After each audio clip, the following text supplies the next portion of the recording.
Ghanatube Fund team is expected in Ghana later this month for the last but one review of the country's program, which is scheduled to conclude in May next year. That's according to information obtained by Joy Business from sources familiar with Ghana's ongoing engagement with the fund. Joy Biafra has more in this report.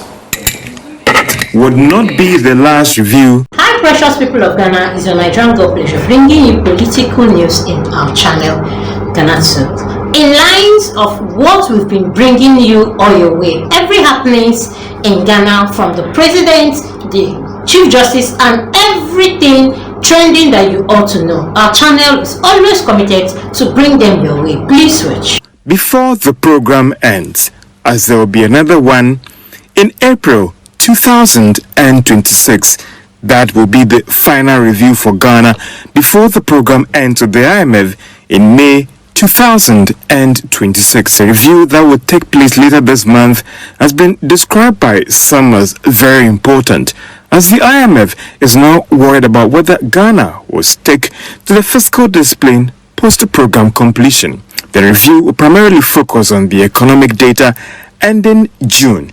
2025. We understand that some of the issues that will come up strongly during the review is Ghana's inflation performance, the sustainability of Bank of Ghana's reserves build-up, a report on the audit of arrears, and weak private sector banks that needs to be recapitalized, as well as state banks.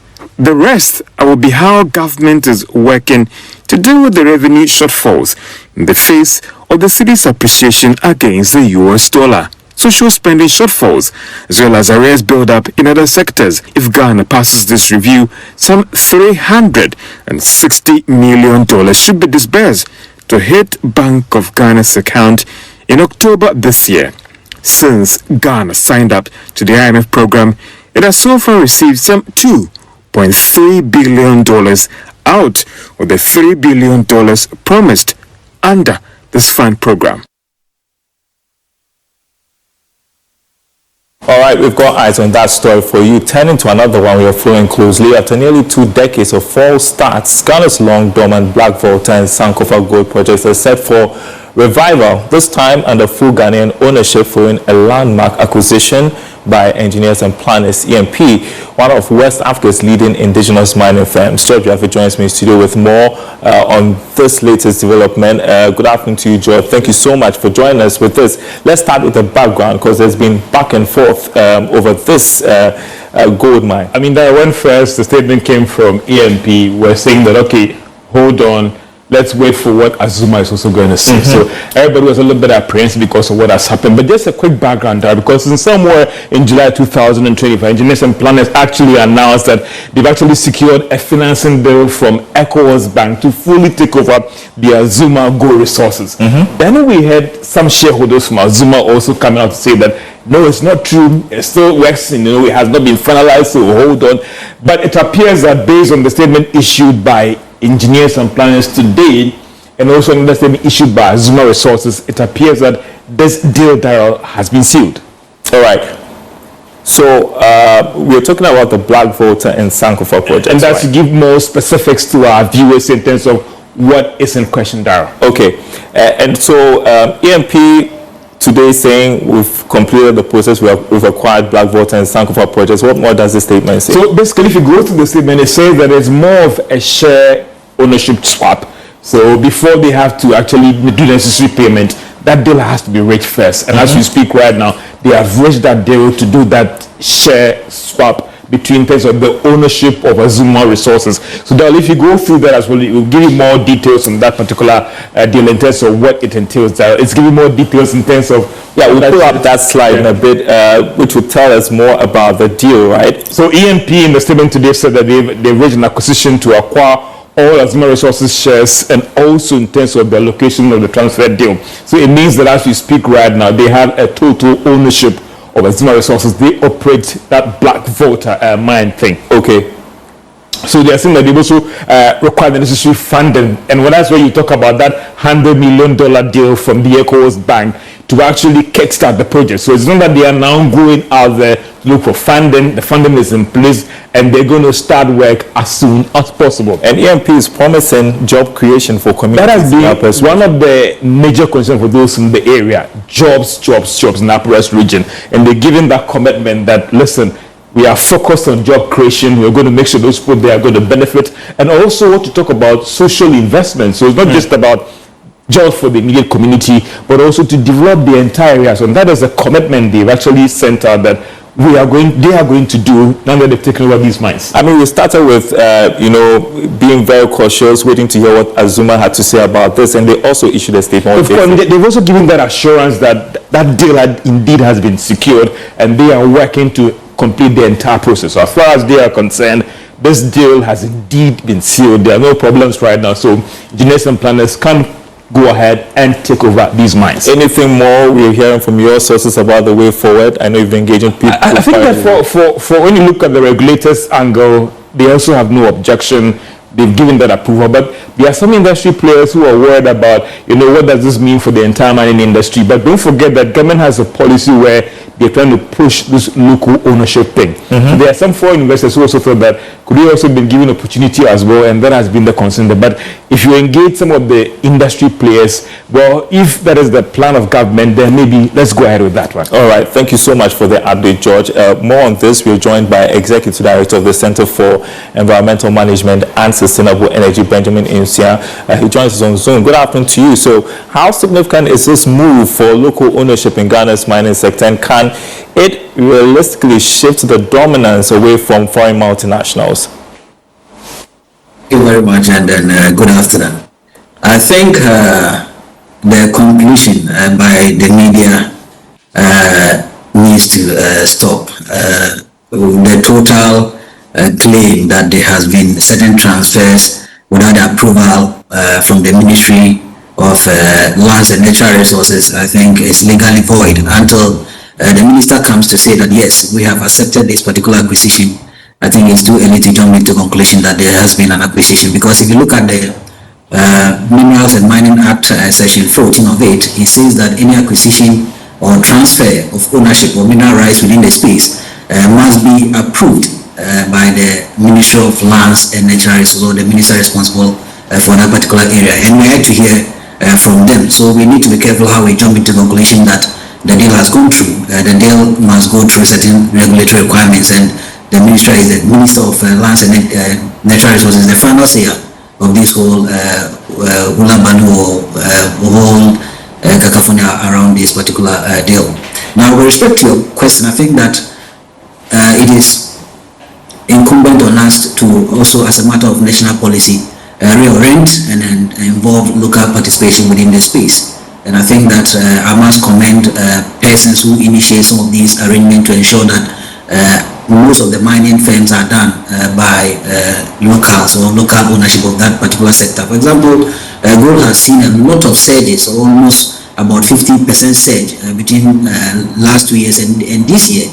Imagine most of these mining rights are owned by, or mining companies are owned by Ghanaians. It means that our economy domestically is going to improve because there will be some level of capital injection within certain spaces, and also level of liquidity absorption instead of maybe getting foreign companies come to take everything, and then we are left with our 10%, or even if you look at the mining act carefully, it's within 3 to 6% of government ownership. I think that we must ensure that Ghanaian businesses, Ghana as a state, and other investors with dominant Ghanaian liquidity participate in this particular sector to ensure that we get a whole lot of revenue from that sector.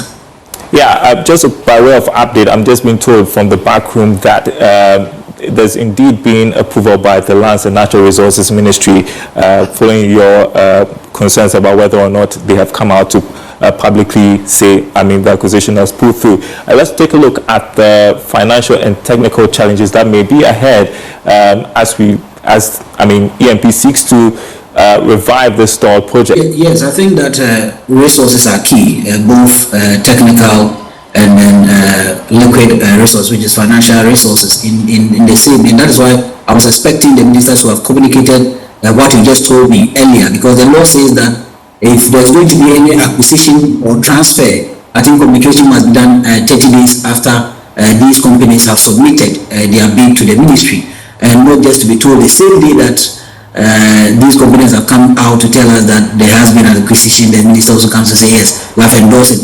I think the next part also must do with a transparent nature of the regulatory process by indicating the ability and the capacities of the new assignee or the new company, that is EMP, to be able to take over this particular company and manage it well. And when you are going to do that particular assessment, it must also be done in relation to the communities that it is going to work within. Because before the mineral rights was given to Azuma, certain stakeholder engagements were done at the community level to ensure that they will respond and oblige to most of the community responsibility or engagement they are expected to do. So if EMP is also going to take over, I think that those assessments ought to have been communicated to Ghanaians to ensure that there's transparency in that communication with respect to the ability of EMP to be able to mine this spendware. Now, note also that this mine was given, or the right was given to Azuma over 30 years. So I have always been even arguing that why are we talking of acquisition when Azuma has even expired its lease? Because since 1992 to 2025, I think that Azuma should have even reapplied, or maybe as a state we cancel this particular bill and give it to a new concessionaire who will be able to take over. But we are talking of acquisition now. But the pretty important issue is that does EMP have the resources, both technical and then financial, to be able to engage in this particular activity? If they do, I think the Ministry of Lands and Natural Resources must communicate to Ghanaians, because in other jurisdictions some of these appraisals will be done and communication will make that yes, looking at their documents, they are ready, and we give them these specific years to be able to engage. If they are not able, we take it from them, or we get other assignees to take over as transfer ownership. Yeah, and given the history of this project, transparency is very important, right? So what other safeguards must be in place to ensure there is transparency and also so that the community benefits? Yes, I think in any of the dealings we do, we must respect the minerals and mining law in terms of how we are going to create employment for most of the youth within these areas. I think I've heard one of your colleagues mention that EMP has promised to create jobs. I think that their standard of operations or standard SOP must be submitted to the Minister of Lands and Mining or the Mineral Commission, and these must be communicated to Ghanaians, especially the CSOs, so that we can all help police their activities in that space. I think that will ensure accountability and transparency. And transparency and accountability can only be ensured when we have full detail or full disclosure of some of these agreements. All right, thank you so much, Benjamin Insia, Executive Director of SUBCRIBE, speaking with us there on EMP's acquisition of Azuma Resources, Black Vault and Sankofa gold projects. Well, speak about gold. The Bank of Ghana's gold reserves have risen to 36.02 tons as of the end of August this year. That's according to a document released by the central bank. Here's more in this report. It showed that since the beginning of this year, the Bank of Ghana, through its gold purchase program, has increased its gold reserves by a little over 6 tons. The program has played an important role in Ghana's international reserves, as well as the recent record appreciation of the Ghana cedi against the US dollar in the second quarter of this year. But with rising prices of gold and some market analysts projecting that it would hit $5,000 per ounce, that could come as good news for Ghana's economy. This is because recent World Bank data has shown that Ghana's economic turnaround has been fueled by rising prices of commodities like gold.